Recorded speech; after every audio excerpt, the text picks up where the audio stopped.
Okay, great. All right, everybody. It's so nice to have everyone here today. Again, I'm Barbara Jones. I'm the founder and CEO of Outshine Talent, and we're here with an incredible panel of creators. And I'm just going to do a little intro, and then I would love for you guys to each just tell a little bit about yourself. First up, we have comedian and social content creator Adam Waheed, over 25 million in followings all over social media, and goes by at Adam W on TikTok, Instagram, and YouTube, and at It's Adam W on Twitter. Welcome, Adam. Just tell us a little bit about yourself. Hey, how you guys doing? Yeah, so I've been creating content on social media for about 4 years now. Um, Mainly comedy content, all sketch comedy, super relatable, brand friendly type of videos. And yeah, when I first moved out to Los Angeles, where I still live, I was trying to be an actor and I was trying to get auditions and get a manager and agent, and kind of nothing was working out for me. And I did that for a year and a half while I was working as an assistant. And I saw people making stuff online. I was like, oh, let me try this. So I kind of just taught myself how to edit and shoot, and really all on Google. Just looked everything up, and then got a little better, kept posting stuff, and a couple of my videos started to go viral. And then after that, it was kind of a snowball effect. I started gaining a lot of followers. I quit my job and started doing it full time. Excellent, amazing. Um, okay, thank you. And then I'm going to move on to My Wen, who's a My Healthy Dish on all social media, has over 5 million followers, and is also, disclosure, a member of Outshine Talent. Want to tell us a little bit about yourself and how you got involved in social? Well, I was in mortgage 9 years ago or 10 years ago, and then the bubble burst, and I lost my job. My husband lost his job, and we found ourselves in our 30s moving back with my parents and pregnant with twins. Uh, so we were broke, and I was a stay-at-home mom, and I just needed an outlet. And Instagram was just like starting off, and I just saw something there 9 years ago. I mean, give you my whole history, but I started on Instagram. I learned a lot, and I've been growing on all my social media channels since then, and a lot of mistakes on the way, but here I am. Yeah, and my specializes in food, family, and yeah, Healthy. and has two twin, almost 13-year-old twin daughters. Oh, God Yeah. bless you. Okay, we're gonna move on to Eric Bigger, TV personality, fitness trainer, motivational speaker, and new author, right? Um, and so Eric, he's Eric Bigger on all socials and Eric_Bigger on Twitter. Yeah. So tell Yeah. us a Well, little bit. thank you for the intro. Social media started since I think 2012, 2013, where I created motivational videos. I would do Motivation Monday, Wisdom Wednesday, What's Positive Friday. And in between those days were quotes, right? And so, I was in LA, I was going to auditions, and I had a great opportunity to go on a show. I went on The Bachelorette. And then from there, my life changed. And then I came home, and I've always been good at creating content, inspiration, and motivation. And then I got into the brand development space with big brands, right? And then from there, I just took my energy, my intentions, and my wisdom, and I just created a new image for myself because people knew me for positivity and motivation. The interesting thing was when I came off my show, my manager told me to delete all my posts. So all my motivation content, all my quotes. So no one knew me as the positive, inspirational guy on social media. They knew me Eric from The Bachelorette, Rachel Lindsay season. And then from there, and then eventually I just got right back into motivation and content creating and giving people spiritual and wisdom. And it's been great. It's been a lot of ups and downs, but it's been fun. I'm always a person who loves to learn and earn at the same time. And I always say not money, but wisdom. So Yeah. No, that's great. That's great. I really like that. And I am I've been working, I used to run my own influencer marketing agency for about 12 years and then have shifted into talent management. But what I love so much about this current state of the union is that this shift to really creator economy and sort of the power being back in the creator's hands. And I think that there's the competition between platforms and with brands and everything like that, I think is so good for creators right now. There's just a lot in your corner, rather than feeling like you're the talent role, you're really the creator role. So obviously this is the Diversity Summit, and we want to talk about not only cultural content and diverse content that you create on your own, in your own authentic original content, but also of course working with brands and agencies. You are all veterans with working with brands, big brands, small brands, and everything in between. And I think that there are so many brand marketers that are on this call today, and I think that in general, everyone's looking for, good advice on. Everyone knows the importance of including diverse creators in campaigns, but I think that execution and the ways to go about it, I think there could always be improvements there. So I would love to kind of put it out to you guys to talk about some advice you might give to brands or agencies who are kind of going into different campaigns, and they want to figure out what is the right way to go about it. And maybe we'll start out with you and some of your experience recently.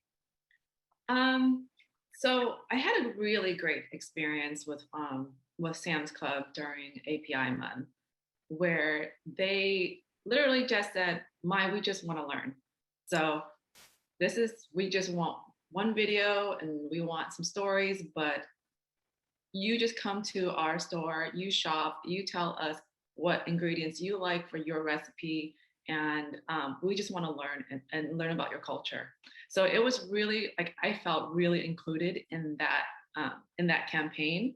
Where on the flip side, I feel like the majority of the inquiries, we are of course getting the tail end of it. So the decision is already made of how this should be curated. And then they're telling us how to do it, but make it Asian. So I feel like if we were in the process all along, that it would have been more authentic. Mm-hmm. And also not make us feel like we're just a box to fill, like a check mark off that list of, we have our Asian influencer. And I've been to many events where I will look around and I know why I'm here. There are many campaign events where I'm like, okay, I know why I'm here. So it does feel very inauthentic sometimes. And Eric, have you had any situations similar to that? I can't say I have similar situations. I think for me, it's all about not feeling numbers and doing a check mark, but understanding the diverse clientele that you're bringing in. Because I can look a certain way, my skin color can be different, but why are you choosing me? Are you choosing me to fill your numbers on your sheet? Are you doing it to make the system better, to say, look, we're balanced? Or do you really understand the background where I come from and you want to put that out in an energetic way with your brand? And so I think most brands, they try to meet the quota, right? Like, let's be clear, when I meet the quota, we have to meet the quota. But is that serving a big purpose in the world? And I don't think it is, because if it's not affecting their world, they might not care as much, right? Or want to know as much. So I think it's just about being intentional. But when you are executing, think about the why, think about the who, and think about the what, right? Because I can be of African-American descent, be Black, I can be whatever. But what is your perception of me based on what you know outside of your job? Right. And I think that's where it comes from, because perception drives reality. And sometimes when you have a certain demographic, that perception can really be bad if they're always used in that subject, right? It's because I'm a skin color, just this skin color doesn't mean I have to play sports all the time, right? Right. Or eat a certain food. Like, we can mix it up, we can make it different. And also to think about the people at the brands, you have kids, you have people that are coming up looking up to us, right? how are they going to be affected, and how are you using your power and your resources to make it better for them, because they're going to be older one day and they're going to be influenced by us influencers. So it's just about being aware and understanding the background to the person you're hiring for your job and why you're hiring them, other than just filling a number. Right, exactly. So Adam, on your content, you know, you seem to get really involved in the early stages with the brands, probably, you know, like Mai was talking about, a lot of times these campaigns are already concepted and baked in advance, and they're just saying, we need you to do this, right? How do you, at what point do you get involved with the brands in your, you know, your process? Yeah, I mean, obviously I'm posting and shooting every single day. So I'm kind of like in this autopilot mode where, you know, I'm getting an influx of emails and inquiries about working with brands. And, you know, I don't necessarily know the scope of the campaign, who's on the campaign, more so to like midway through of the process. And that's kind of when I can step back and say like, oh, they put this person on this campaign and this is kind of the layout of who's on it. And, you know, to kind of piggyback off what Mai said, you know, sometimes you do look and you're like, all right, looks like I'm a checkbox, right? But then sometimes, you know, it is a diverse campaign throughout, and you know, it's nice to see. It's a pleasant thing. But yeah, in terms of, you know, when I get on board to the campaign, usually, you know, right when they launch it, and I kind of, like I said, don't really see anything until either the post is out or, you know, midway through, just talking to other creative friends and kind of seeing like, oh, I'm also on this campaign as well. So. So I guess the question is, I mean, there's, you know, from a brand marketer standpoint, there's this month is this and this month is that, or they're responding to something that's happening in real time. And, you know, so usually it's a tragedy or some other thing of how they're responding to it. So I'd like to put it out to you guys, like, what are the pros of that and what are the cons of that? You know, from a brand marketing standpoint, like if you put yourself in their shoes, you know, you know, they can't not react to it, right?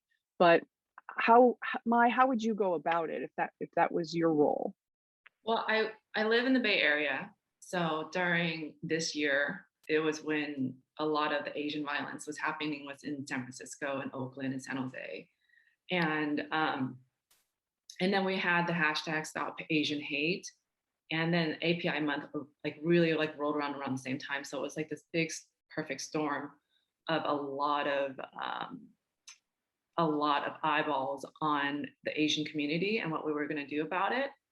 And it was actually really tough for me. I had a hard time because I'm trying to take this in, and you guys want me to represent this Asian community, and I'm experiencing it. So. Right. I didn't want to work. And that was the time when brands wanted me, which is interesting. So I was like, I didn't want to be your token Asian for the API month because I'm processing it right now. And just because I'm Asian doesn't mean I'm like authority of like Asian culture and I know everything that's happening in the Asian community. Yeah. And I also felt it in the pressure of my followers who wanted to learn more and be more. Right. But I feel because I live in the Bay Area and we're so diverse, I don't experience that typically. Right. The racism or the hate until this year, like where I really felt it. So I had to process it. Yeah. But working with brands, it was interesting because they were turning to me for help and wanting me to represent them and come speak in their panel and this and that. And I was actually overwhelmed. So and you know that I was like, I can't, I couldn't. I mean, it's a lot of pressure. I mean, because you're a creator and you're a front facing, but it doesn't mean that you want to be the voice of whatever they're asking you to be. And that I feel like there's probably a feeling of obligation or pressure or something, but you're like, I'm a comedian. Like I might not want to, I mean, I might do it in my own way, but I don't, do I have to just because I am? I wanted to, but I was processing. Like I needed time. I didn't have the time because you only gave me 1 month of the API month. Right. I needed Right. more time to process like my neighbors being robbed and not going to the store with my parents. Like those Right. were the things that I was dealing with. Mm-hmm. So I needed more than a month of API month where I was going to be like your spokesperson. Right. So, Right. No, I think that's, that's a great perspective. That I think it's like, it's about this, it's also sensitivity mhm. side of things.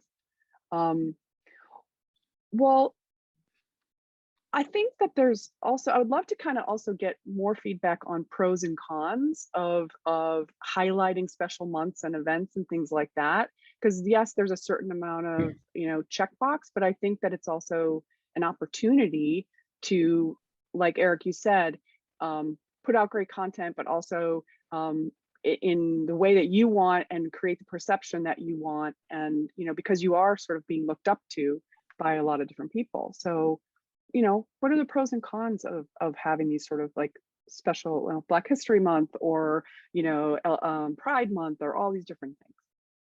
I think the pro for most of it is awareness, right? That's what a lot of companies hire influencers for, brand awareness. I'll give you a story. 4 years ago, I did a gig with Power 106 and LA County Department of Mental Health, and they invited me to come to their suicide prevention walk. Mind you, at the time I had just got off my show, I had a lot of momentum, but I didn't even know this exists, right? So I felt like, dang, this is kind of messed up. Like, why do you have to quote unquote be a somebody for you to have this acknowledgement that these things exist in the world? Why don't we bring more light to it? Why isn't mental health or these things talked about? So with Pride Month and Asian community, Black History Month, like great. And it goes back to, are we doing it because we want to fill a role? Are we doing it because we really care? So I think the pro is that you're bringing awareness. I think the con can be, we know we have to do it, so let's check this off. And we do just enough to kind of keep people quiet, and then we can move on. I think before we got on this panel discussion, forgot the lady's name, but she was saying her company was challenged to talk about Black Lives Matter or the pandemic, and the guy was asking, "What do you think you should do?" And what I want people to know listening, that if you're a brand VP at a brand or big time marketer, like it's okay if you don't know what to do. I think the con is that this acting as if you do know what to do and then you don't execute properly. Mm-hmm. So it's important, like people like Adam and Mai and myself, maybe you should go to the people directly and hire them on your staff for a campaign or for activation to kind of help you deliver what you want to deliver, so it makes sense before you go and just do something because it's Pride Month or it's Asian Month or Black History Month, and just kind of be more intentional about it and get some more feedback or information to make your awareness make sense. But in all honesty, awareness is key when it comes to these things. And I think the more we talk about it and the more we normalize it, the better benefit we'll get from it as a whole, and it won't just be a niche or putting people in a position because of the time period. I really like the idea of, and I think this has been something that, not all brands and agencies really do, is really bringing in creators, like I was saying, much earlier in the process, almost in a consulting role, because I honestly believe a lot of the campaigns get put together by people who actually don't use those platforms. So they don't really know the subtleties of what is and is not possible, what works and doesn't work. And it's not that it's not well intentioned, but I've been on the agency side. I know, sometimes it's the 24-year-old on the Pampers account. Like, she doesn't have any kids. She doesn't know what it's like to change a diaper. I'm not saying, it is what it is, but I do think that, Adam, have you been brought in early for any kind of consulting roles on any of the campaigns that you've done early, or has anyone? Yeah, I personally have. I have tons of long-term year partnerships with different brands, and I've been blessed to work with tons of companies and different brands. So usually I am on early, and I do sometimes get in that consulting phase. But of course, a lot of brands outsource their campaigns to marketing agencies, and it's kind of this pipeline of different tiers of people it goes through. So yeah, I've been on sides of, where I've been there early. I've been on sides where, I come in a little midway through the campaign or late. So yeah. Yeah. What about you, Mai and Eric? It's actually really refreshing. It's only happened once, was with Impossible Foods, where it happened very organically because I'm such an advocate for Impossible Foods in the past, and I've had several viral videos tricking my husband eating impossible meat and calling it a real meat. So when we had the kickoff call with the actual brand and team at Impossible Foods, they told me that like they loved me so much, but they also use that video to the team, and when they do other creator events, that they use that video to teach creators how to film their content with my video. So I was really, really flattered, but it was their first time working with an influencer, like as an influencer like campaign, and they let me take the lead. Like I was their first influencer they're working with, and they literally just like, how would you approach this, and what would you do this? And I really actually appreciate it. It was actually like a great campaign. We delivered great content. We had great numbers, and it was because the involvement that I had in there, and it never ever did I feel like it was because I was an Asian person trying to teach you anything, or like a mom who, like, you know, there's multiple boxes I know I fell. It was just because I created great content, and I want, and it was an organic kind of relationship before, and they brought me on. It was never because she's a mom, she has kids and this, or she's Asian and this is her demographic. It was no, you like our product, you've created content around it before, and we want you have you on board. And that was it. That's a smart, authentic partnership, right? Mm-hmm. So with obviously diversity becoming more and more important to brands, how do you all see the role of diverse creators evolving and growing in the future? I think you know, it's on a good path right now. You know, when I first started creating videos, there wasn't too many people who looked like me, and for sure that was discouraging, you know, when I first started. But you know, as I started creating more, you know, I started to see more people who look like me. And you know, I think now we live in a day and age where there's so many creators. You know, every day there's new creators popping up on the platform. Sometimes I'm like, I haven't even seen this person before, you know, and I'm on my phone all day looking at everybody. So you know, I think it's amazing. I think a lot of people are encouraged to create and become creators, and you know, there's a little bit of everybody who looks like everybody on all these platforms, you know. So I think it's in a good direction, but of course, you know, there can be improvement. Oh, I'm really excited. Like, I'm really excited about the future because I feel like it's become more and more diverse. It took a lot to get here, and sometimes it took a lot of pushing with a lot of protesting, and like even just it took the violence with the Stop Asian Hate for us to even be here and get representation. But I do feel the pressure for my community to do it well, to be successful, to continue to grow, because I want to be more aware and out there to better represent my community, so they know that like, she's Asian, she's doing well, I could do it too. Like, I do feel that amount of pressure, and there is a pride in it. There's like a lot of pride that I take in, like, I made it. Like, I'm an immigrant. I came to America and I made it. And so, yeah. I love that. Eric, what do you think? What's the role of diverse creators evolving and growing in the future? I just believe, you know, diversity and inclusion is like a party, right? But I think what's happened is that everybody is allowed to dance, right? Yeah. They can do their own dance the way they know how. I also believe that it's time to kind of like pull back, like, what does diversity actually mean? I think I was talking to Ma before we got on the call. I was like, there's certain things about the Asian community that I'm not aware of, that I don't know, right? So I can't pretend I know something because I feel like I should in the moment, depending on the situation. I think we should have normal conversations like this to kind of understand. Like Adam said, when he started, wasn't a lot of faces that was relatable to him.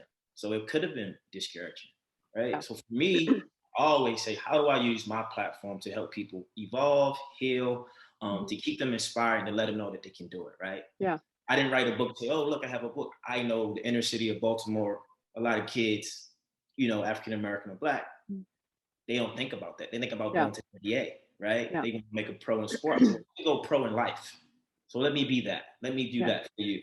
And I also think for people listening and watching, they can change the roles of people in these spaces, right? Like I said earlier, I don't have to just be on an athletic gig. I can be, you know, something that's intellectual or tech savvy. Just kind of, you know, change it up so people can think different about a person and shift the perception. Because I don't want to put you in a box because how you look. That's not fair to you. You might not even fit those categories. Because even for myself, I didn't grow up with racism. I grew up in a predominantly Black community. So there was, you know, I can't relate to someone who maybe grew up in the South, you know, my skin color and really dealt with that. Or who might be triggered when something happened where I'm like, I'm aware that it happens, but I don't relate the same. So sometimes we get perceptions thrown on us, not knowing that everyone doesn't fit that category. So I think diversity is grown. Everyone's allowed to dance and join the party. But let's get to kind of talk to people at the party. Say, hey, what's your name? What do you do? Where you from? What are you into? Instead of labeling them like, oh yeah, he looks like this, so I'm pretty sure he's attached to that. I think that's not fair. I feel like I always appreciate when people share how to be an ally. I think to all different cultures and communities and stuff like that, because I think there are a lot of people, including brands and agencies, who want to be allies, but are afraid to ask or learn, or, you know, I think there should be a lot more listening and a lot more ways to show people, you know, how they can be supportive, whether it is in creating content and campaigns or activism or other things. You know what I mean? I think that you know, I always personally appreciate it because I want to be, you know, I want to be active. I want to learn. I want to grow. I want to learn the differences and how I can be helpful. But I think that brands can do the same thing, you know, is asking creators for how they can be supportive rather than, you know, a top-down campaign, if you will, right? So are there certain platforms that you guys are on all different social platforms? Do you feel like there's certain platforms that embrace the supporting diversity on their platform? I think definitely TikTok takes the lead in trying to be inclusive in everything they do. And they do what they're really great about is constantly sending out surveys to their creators, constantly holding these Zoom sessions and getting feedback and having one-on-one interviews with the creators and what they could do better, whether it's just for the app or just being diverse or what can we do. So TikTok takes the lead, and I feel like the other platforms kind of follow along, but I don't think that anyone has done it better than TikTok just yet. Any experiences for you guys? Yeah, I mean, I think TikTok does a great job, but also Instagram, YouTube, Facebook, obviously with Instagram. I've experienced, you know, I think they all take different angles at it, right? And could be preference or of course like your own personal situation of that matter. But yeah, I think they're all making initiatives and making it you know, a thing to reach out and, you know, spread light on that and awareness on those topics. And are there any brands specifically that you can call out that you think are doing, whether you've worked with them or not, but just from your perception, that you feel like are really kind of doing an A+ job when it comes to diverse content, working with diverse creators and creative direction for campaigns? I think Disney is doing a phenomenal job, not just on their social channels, but even in their movies and their TV shows. And there's so much diversity now with them, how they cast on their shows too. And it's great for my girls to watch like these shows and like feel the representation of like how they feel as themselves. But just like the way they create their campaigns and their videos, you could just tell they're so inclusive and they're trying so hard to be inclusive. And they even turn to me sometimes like, Mai, what can we do better? Like, what can we do for this video? Why did this video get so much hate? Like there was a video that got so much hate and they turned to me and asked me why. And it wasn't about the Asian community or anything. It was just why. And it was because of just the creator they chose. But I don't want to mention it. But it was just like a learning experience that they turn to creators when they fail and ask for help, which I just truly love that brand. I love working with them. Mm-hmm. Anybody else? Someone that you feel like is a real standout, or something you worked with that you thought that, you know, they really did it right?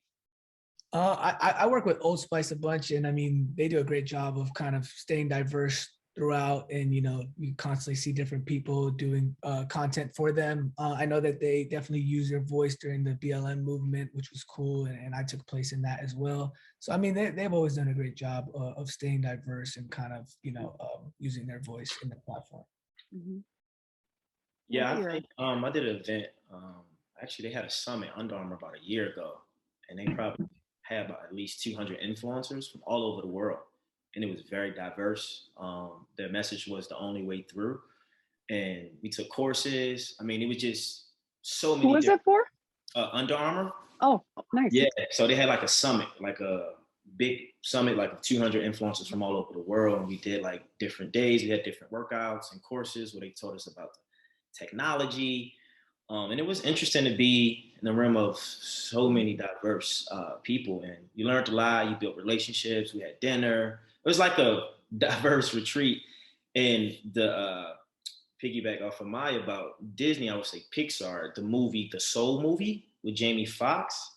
I think that was such a good movie in so many ways, not only for the messaging and for the stuff that you saw, but, you know, as for Black kids, you know, in America to see something like that in a positive way.